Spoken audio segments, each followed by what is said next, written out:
Pemirsa, ini harga saham gabungan Bursa Efek Indonesia di awal pekan, di awal tahun, di bulan pertama tahun ini cenderung tertekan dan bergerak mendatar. Likuiditasnya disebut-sebut turun hingga separuh lebih. Hampir diperkirakan susah untuk naik hingga menembus level psikologis 7.000. Apa sebenarnya yang menjadi penyebab melambatnya penguatan indeks ini? Kita akan membahasnya bersama investment analyst PT Shailendra Capital, Randy Wijaya. Pak Randy, selamat pagi. Selamat pagi, Pak Leonard. Ya, Pak Randy, di awal tahun sebetulnya indeks kita lihat sudah sempat menyentuh hampir 6.900 ya.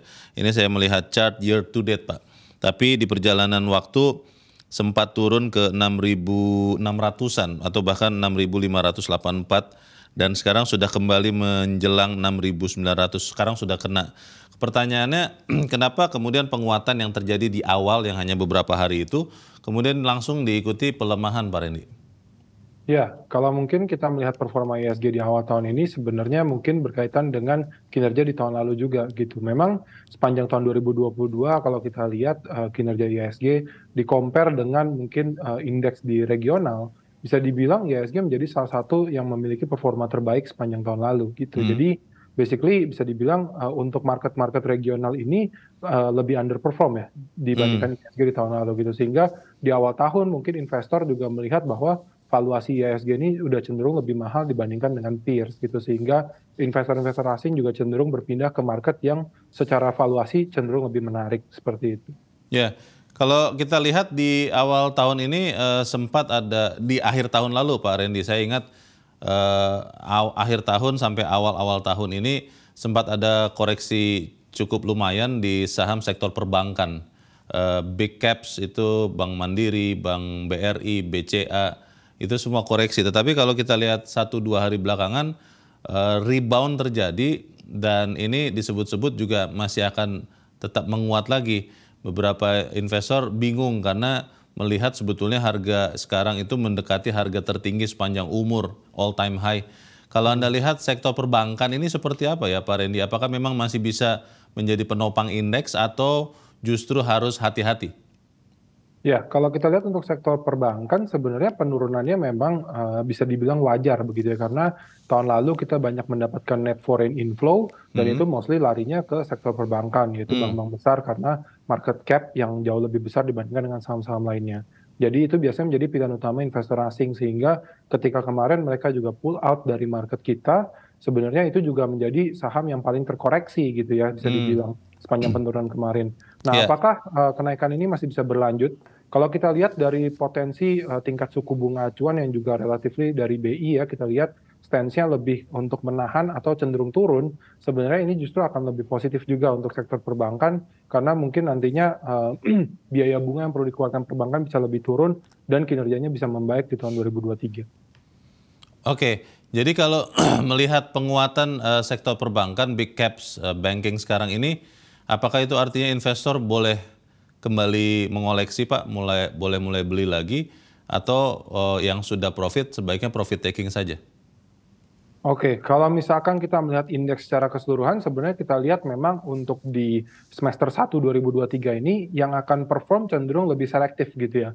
Kalau kita lihat perbankan, memang saat ini salah satu faktor pendukungnya adalah rilis laporan keuangan juga yang kita lihat memang sangat bagus gitu ya pencapaiannya di sepanjang tahun 2022. Jadi ini menjadi katalis positif buat sektor perbankan. Namun secara indeks in general kita lihat sepanjang semester 1 ini akan cenderung lebih sulit gitu, karena memang tadi yang saya sebutkan bahwa valuasi juga sebenarnya bisa dibilang tidak terlalu murah ya untuk IHSG saat ini gitu. Jadi memang kenaikan sahamnya cenderung lebih selektif gitu. Jadi kalau untuk pasar sahamnya sendiri in general kita lihat mungkin di semester 2 2023 akan jauh lebih baik seperti itu.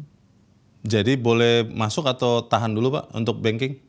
Kalau banking kita lihat mungkin untuk saat ini bisa dicicil perlahan ya, gitu, karena memang kinerja masih cukup baik dan 2023 juga potensi masih akan bertumbuh dengan cukup oke.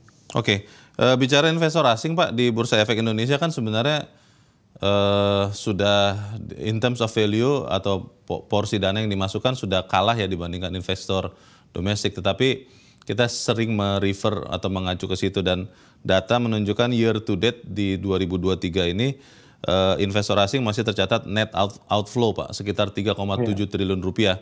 Apakah ini artinya memang untuk saat ini akhirnya kita melihat harga saham dan indeks harga saham gabungan benar-benar ditentukan oleh sentimen domestik saja atau seperti apa Pak Randy? Ya, kalau kita lihat dari profil investor, memang sebenarnya bisa dibilang untuk investor asing cenderung kecil gitu ya. Hmm, Cuma kalau kita lihat untuk profil investor domestik, sebenarnya juga mungkin mayoritas itu banyak juga yang dari segi horizon investasinya cenderung lebih pendek gitu. hmm, Sehingga ketika udah naik cukup sekian persen, mereka akan lepas dan lain sebagainya. hmm, Jadi itu sebenarnya memicu juga penguatan indeksnya kurang sustainable gitu. Nah, terbatas ya. betul, kalau Hmm, investor asing ini kita lihat sebenarnya ketika mereka masuk, kecenderungannya mereka akan tahan dalam waktu yang cukup panjang, ya. sehingga kenaikannya akan lebih sustainable gitu. Jadi makanya kalau kita lihat, kalau memang investor asingnya masih net outflow, ini akan cenderung agak sedikit lebih berat ya untuk IHSG untuk mencatatkan kenaikan yang sustainable ke depan. Oke, kalau kita lihat rupiah, Pak Randy, ini kan beberapa hari belakangan menguat lumayan banyak ya dari 15.200 Betul. 300-an, sekarang kita melihat rupiah di 14.900-an. Ada yang mengatakan bahwa ini terjadi karena investor asing itu mulai masuk ke pasar modal Indonesia tapi ke pasar obligasi, Pak.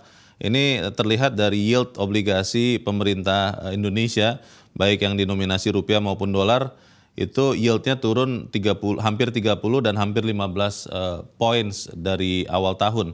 Anda lihat seperti itu yang membuat juga perdagangan saham di Bursa Efek jadi lebih sepi atau ada faktor lain Pak Randy?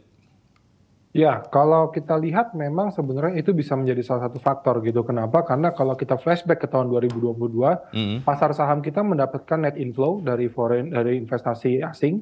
Tapi kalau kita lihat pasar obligasi juga net outflow besar-besaran ya sepanjang mm, tahun 2022 gitu. mm, Jadi kita lihat memang sebenarnya untuk saat ini dengan kondisi makroekonomi sebenarnya masih stabil. Namun kalau kita lihat pertumbuhan kinerja dari sisi emiten sebenarnya diekspektasikan agak sedikit lebih cenderung flat atau turun gitu karena kan tahun lalu kita bagus banget ya dari ya, sektor energi dan lain sebagainya. Nah, ini yang membuat investor asing juga cenderung lebih memilih ke pasar obligasi untuk saat ini gitu karena mm, memang dari sisi rupiah kita juga sudah lebih stabil, terus juga mungkin tingkat inflasi ya, kita juga masih cenderung terjaga. ya. Jadi makanya pasar obligasi terlihat lebih menarik gitu untuk saat ini. Mungkin memang kelihatan makanya di awal tahun ini dari pasar saham asingnya cenderung net outflow dan pasar obligasi net inflow seperti itu. Di tengah kondisi yang tidak terlalu banyak sentimen untuk memperkuat indeks atau katakanlah menembus level psikologis 7.000 bulat begitu kalau kata pelaku Hmm. pasar Pak Randy, apakah masih ada sektor yang bisa memberikan potensi keuntungan bagi investor di saham di Bursa Efek Indonesia saat ini? Ya, kalau kita lihat mungkin yang ini akan cenderung selektif memang karena kita perlu melihat mungkin rilis kinerja laporan keuangan yang berpotensi akan jauh lebih baik dibandingkan dengan tahun sebelumnya gitu. Hmm, Mungkin beberapa sektor yang cenderung defensif kayak perbankan kita lihat di sini kan memang terbukti rilis laporan keuangan sampai di Desember masih bagus. mm, mm, Terus juga mungkin sektor-sektor seperti consumer yang tahun lalu di mana kenaikan harga komoditas itu cukup memakan margin keuntungan. mm, Nah, di sini kita lihat dengan normalisasi harga komoditas, sektor ini akan cenderung terdukung juga gitu, mendapatkan katalis positif. mm, Jadi mungkin sektor-sektor consumer juga masih cenderung menarik gitu ya. mm. Cuman untuk sektor energi yang mungkin tahun lalu udah cukup tinggi kenaikannya, plus juga kenaikan dari sisi kinerja kayak laba bersih juga sangat signifikan kita lihat di tahun lalu, mungkin akan cenderung lebih dijauhi oleh investor gitu karena Hmm. sebenarnya dari segi valuasi juga mungkin sudah kurang menarik karena kinerjanya akan cenderung lebih flat ataupun turun seperti itu. Berarti untuk energi untuk saat ini atau tahun ini rekomendasinya overweight begitu ya Pak? Kalau untuk energi kita cenderung lebih underweight ya karena lebih agak Oh berhati-hati malah karena kita underweight ya? perlu melihat iya Hmm. karena kita lihat dari segi harga komoditasnya cenderung mengalami normalisasi gitu artinya pertumbuhan yang kita capai di tahun 2022 mungkin tidak akan terulang di tahun 2023. Ya, di tahun ini diperkirakan suku bunga Bank Indonesia mungkin kalaupun masih naik hanya sampai ke 6% Pak untuk BI 7 days reverse repo rate. Kalau Anda lihat itu kan berarti tidak ada lagi insentif yang bagus atau banyak untuk saham-saham sektor perbankan. Bagaimana Pak Randy? Iya, sebenarnya kalau untuk dari si sektor perbankan akan lebih mendapatkan katalis positif kalau ada penurunan dari tingkat suku bunga acuan gitu ya, karena Iya. biasanya kan deposito ini akan cenderung turun sehingga biaya yang dikeluarkan oleh bank menjadi lebih minim seperti Mhm. itu. Jadi kalau kita lihat dengan stance BI yang memang kenaikan suku bunganya bisa dibilang sudah lebih terbatas, Mhm. bahkan ada potensi untuk turun, ini akan lebih positif gitu ke sektor perbankan di tahun ini, di mana mungkin dari segi margin keuntungan perbankan itu bisa expand dibandingkan dengan tahun 2022. Baik, di kondisi terakhir Pak, di kondisi sekarang strategi investor saham itu sebaiknya apa? Apakah tunggu saja, buy on weakness saja, atau mungkin masih bisa hit and run begitu untuk beberapa saham yang bisa ditradingkan Pak?